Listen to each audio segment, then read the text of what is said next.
உங்களை பார்த்து ஏண்டா இவன் எப்பவும் தனியாவே சுத்துறான், இவனுக்கு லவ் ஃபெயிலியரா இல்ல பைத்தியமா அப்படின்னு 4 பேர் கிண்டல் பண்றாங்களா, உங்களை பார்த்து பரிதாபப்படுறாங்களா?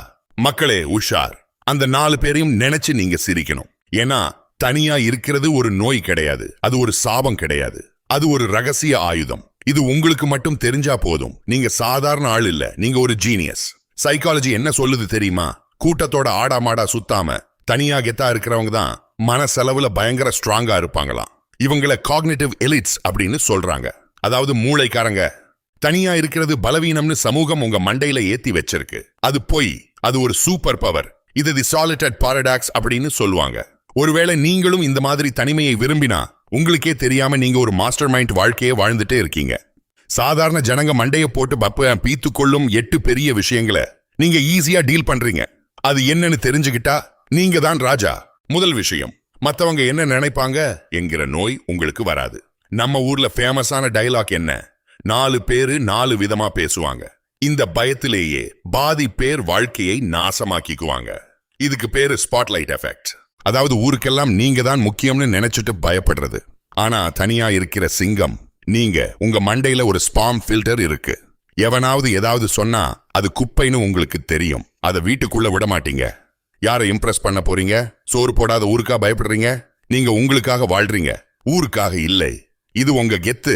2வது விஷயம், பாராட்டுக்கு இயங்குறது. இன்னைக்கு உலகம் எதுல இயங்குது? ஃபேஸ்புக்ல லைக்ஸ், இன்ஸ்டாகிராம்ல ஹார்ட்ஸ். இதுக்கு பேரு வெலிடேஷன் அடிஷன். அதாவது பிச்சை எடுக்கிற மாதிரி என்னை யாராவது பாராட்டுங்கப்பான்னு நிக்கிறது. உங்க சந்தோஷத்தோட ரிமோட் கண்ட்ரோல ஊருக்காரன் கையில கொடுத்துட்டு நீங்க பொம்மையா ஆடுறீங்க. ஆனா தனிமையை விரும்புற நீங்க அந்த ரிமோட்டை உடைச்சிட்டீங்க. எவனும் கை தட்ட வேண்டாம். கண்ணாடி முன்னாடி நின்னு எனக்கு நானே கை தட்டிப்பேன். இது திமிர் இல்லை மக்களே, இது தன் நிறைவு. எனக்கு நான் போதும்.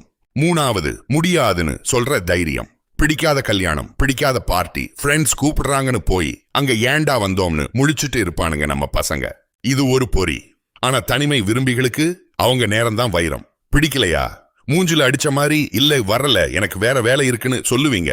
இதுக்கு பேரு தான் பவுண்டரி இன்டெலிஜென்ஸ். உங்க நேரத்தை நீங்க மதிக்கலைனா எவன் மதிப்பான்? 4வது, ரீசார்ஜ் பண்ற ரகசியம். மத்தவங்க எல்லாம் ஐயோ தலை வலிக்குது, ஸ்ட்ரெஸ் தாங்கலன்னு புலம்புவாங்க. ஆனா லோனர்ஸ் அப்படி இல்ல. ஏன்னா அவங்க தனிமையில் இருக்கும்போது சும்மா இல்ல, அவங்க மூளைய ஃபுல் சார்ஜ் ஏத்திட்டே இருக்கிறாங்க. அவங்க உள்ளுக்குள்ள ஒரு தனி சாம்ராஜ்யமே கட்டி வச்சிருப்பாங்க.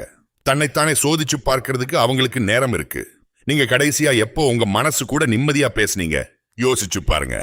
பாஸ், வீடியோவை பாதி வரைக்கும் பார்த்துட்டீங்க. நீங்க சும்மா டைம் பாஸ் பார்ட்டி இல்ல, நீங்க சீரியஸான ஆளு. உங்களை மாதிரி ஆட்கள் தான் ஜெயிக்கிறாங்க.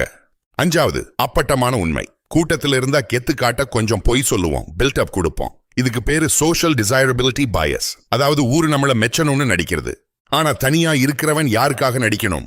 அவங்க வாழ்க்கை ஒரு திறந்த புஸ்தகம். கசந்தாலும் உண்மையை முகத்துக்கு நேரா பேசுவாங்க. முதுகுக்கு பின்னாடி பேசுற 100 போலி நண்பர்களை விட உண்மையான தனிமை எவ்வளவோ மேல். 6வது, டீப் ஒர்க். ஒரு குரூப்பா உட்காந்து படிச்சா இல்ல வேலை செஞ்சா என்ன நடக்கும்? அரட்டை தான் நடக்கும், உருப்படியா எதுவும் நடக்காது. ஆனா தனியா இருக்கும்போது நீங்க ஃப்ளோ ஸ்டேட் நிலைக்கு போவீங்க. அதாவது சாப்பாடு தூக்கம் மறந்து ஒரு வேலையில முழுசா இறங்குறது. நியூட்டன் புவி ஈர்ப்பு விசையை கண்டுபிடிச்சப்ப அவங்க தனியா தான் இருந்தாரு. வரலாறு படைக்கிறவங்க எப்பவுமே தனிமையைத்தான் தேடுவாங்க. ஊர் உலகமே கதை பேசிட்டு இருக்கும்போது நீங்க சாதிச்சுட்டு இருப்பீங்க. 7வது, எதையும் மிஸ் பண்ணலைங்கிற சந்தோஷம். எல்லாரும் ஐயோ அவன் கோவா போறானே, இவன் கூமா பட்டி போறானேன்னு வயிற்றெரிச்சல் படுவாங்க. ஆனா லோனர்ஸுக்கு தெரியும் அதெல்லாம் வெத்து பந்தான்னு. தேவையில்லாத விஷயத்துல எனர்ஜியை வேஸ்ட் பண்ண மாட்டாங்க. இன்னும் 5 வருஷம் கழிச்சு பார்த்தா இன்னைக்கு நீங்க போன பார்ட்டி முக்கியமா தெரியாது. ஆனா நீங்க தனியா உட்கார்ந்து கத்துக்கிட்ட தொழில் தான் உங்களுக்கு சோறு போடும். 8வது, ரொம்ப ரொம்ப முக்கியம், தனியா இருக்க பயம். நிறைய பேர் தப்பான பொண்ணையோ பையனையோ லவ் பண்ணுவாங்க. ஏன்? தனியா இருக்க பயம். யாராவது ஒரு துணை இருந்தா போதும்னு குப்பையை எல்லாம் தலையில தூக்கி வச்சுப்பாங்க. இது ஒரு எமோஷனல் டிராப். ஆனா தனியா இருக்க பழகினவங்களுக்கு அவங்க தான் பெஸ்ட் கம்பெனி. ஒரு பெரிய தத்துவவாதி சொன்னாரு, நீங்க தனியா இருக்கும்போது உங்களுக்கு போர் அடிச்சா நீங்க ஒரு மோசமான ஆளு கூட இருக்கீங்கன்னு அர்த்தம். ஆனா உங்களுக்கு அந்த பயம் இல்ல.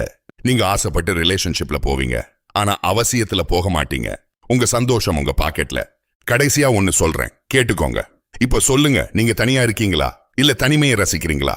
உலகம் உங்களை ஆன்டி சோஷியல், இன்ட்ரோவர்ட் அப்படின்னு சொல்லலாம். ஆனா உண்மை என்னன்னா நீங்க செலக்டிவ்லி சோஷியல். சிங்கங்கள் எப்பவுமே தனியா தான் வேட்டையாடும், ஆடுகள் தான் மந்தையா கூட்டமா சுத்தும். நீங்க சிங்கம். இப்போ இந்த உண்மை தெரிஞ்சதால நீங்க 99% மக்களை விட புத்திசாலி. ஆனா உஷார், இந்த திமிர் தலைக்கு ஏறாம பாத்துக்கோங்க. இந்த வீடியோ உங்களுக்கு உண்மையாவே கனெக்ட் ஆச்சுன்னா உங்க மனசுல ஒரு பயங்கரமான சக்தி இருக்குன்னு அர்த்தம். அந்த சக்தியை நீங்க உணர்ந்தீங்கன்னா கமெண்ட்ல நான் முழுமையானவன் அப்படின்னு நெஞ்ச நிமிர்த்தி டைப் பண்ணுங்க. தனிமை ஒரு வரம்.